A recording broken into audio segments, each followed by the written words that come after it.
अतिथियों के भी और साथ में स्वागत की। और त्रिपुरा की ये तस्वीरें इस वक्त हम आपको दिखा रहे हैं, जहां अगरतला में पीएम पहुंच चुके हैं और जो बम्पर जीत हुई है उसके बाद जो स्वागत कार्यकर्ता कर रहे हैं उसकी तस्वीरें, उस रोड शो की तस्वीरें इस वक्त आपके सामने। तो तस्वीरें प्रधानमंत्री नरेंद्र मोदी के रोड शो की। आज शपथ ग्रहण समारोह होना है। एक बार फिर से माणिक साहा जो है मुख्यमंत्री पद की शपथ लेंगे, लेकिन उससे पहले प्रधानमंत्री नरेंद्र मोदी का रोड शो आप देखिए किस तरीके से फूलों के साथ वहां की जनता पीएम मोदी का स्वागत करती हुई। और अमूमन यही तस्वीर उनके रोड शो की देखने को मिलती है जब सड़क के दोनों किनारे लोगों का लंबा हुजूम दिखाई देता है, लोग वेव करते हुए नजर आते हैं। और अब प्रधानमंत्री नरेंद्र मोदी का जैसे ही रोड शो खत्म होगा उसके बाद शपथ ग्रहण समारोह में शामिल होंगे। त्रिपुरा जो कि उत्तर पूर्व का सबसे महत्वपूर्ण राज्य है, 60 विधानसभा सीट, जहां पर भारतीय जनता पार्टी ने एक बार फिर से गठबंधन की सरकार बनाई है। इससे पहले 2018 के विधानसभा चुनाव में ऐतिहासिक जीत हासिल की थी, 36 विधानसभा सीटें जीती थी। लेकिन इस बार जो है आईपीएफटी के साथ गठबंधन की सरकार बनी है और उसके साथ प्रधानमंत्री नरेंद्र मोदी वहां की जनता का आभार जताने के लिए पहुंचे हैं अगरतला। ये सीधी तस्वीरें 2018 में जब लेफ्ट का शासन खत्म किया था बीजेपी ने, तो ये सबके लिए हैरानी की बात थी कि पूर्वोत्तर के किसी राज्य में इस तरीके से जीत। लेकिन वही जीत जब 2023 आते आते दोहराई गई तो किसी को हैरानी इसलिए नहीं हो रही थी क्योंकि इस जीत की आदत अब बीजेपी को हो चुकी है पूर्वोत्तर के राज्य में भी।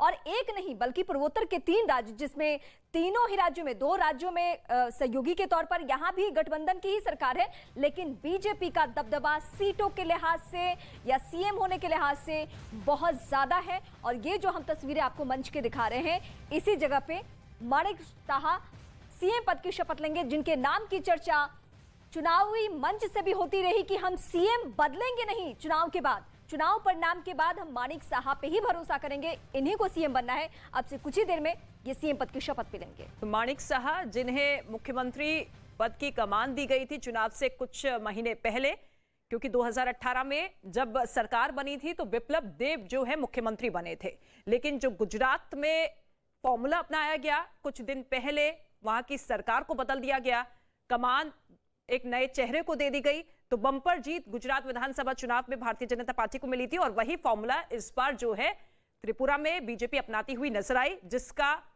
असर भी हुआ और नतीजों में तब्दील हुई बीजेपी की जीत। और अब एक बार फिर से त्रिपुरा में भारतीय जनता पार्टी गठबंधन की सरकार बनने जा रही है। माणिक साहा एक बार फिर से राज्य की कमान संभालेंगे। 5 साल जो भी विकास किया है उन्हीं विकास के दावों के दम पर बीजेपी जो है जनता के बीच में गई है। प्रधानमंत्री मोदी कई चुनावी रैलियों को संबोधित करते हुए नजर आए कि 5 साल जनता ने विश्वास जताया, लेकिन विकास को और रफ्तार देने के लिए केंद्र और राज्य में डबल इंजन की सरकार होना बहुत ज्यादा जरूरी है। और वही भरोसा जनता ने वोटों के जरिए भी दिखाया।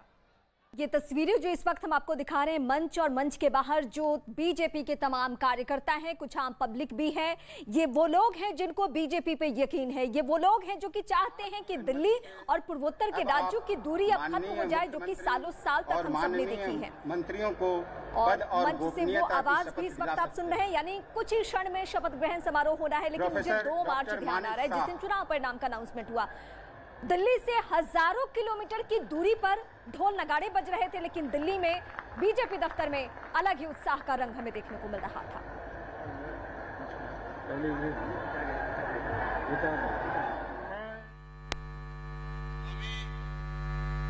श्री माणिक साहा भगवाনের नामे দৃঢ় বিশ্বাসের সহিত শপথ করিতেছি যে আইনত প্রতিষ্ঠিত ভারতীয় সংবিধানের প্রতি দৃঢ় বিশ্বাস ও আনুগত্য রক্ষা করিব।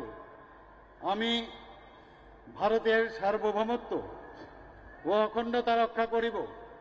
আমি ত্রিপুরা রাজ্যে মুখ্যমন্ত্রী হিসাবে আমার কর্তব্য বিশ্বস্তভাবে ও বিবেক পরায়ণতার সহিত সম্পন্ন করিব এবং ভারতীয় সংবিধান অনুযায়ী ভয়, অনুগ্রহ, প্রীতি বা বিদ্বেষ মুক্ত থাকিয়া সর্বশ্রেণীর লোকের প্রতি ন্যায় আচরণ করিব।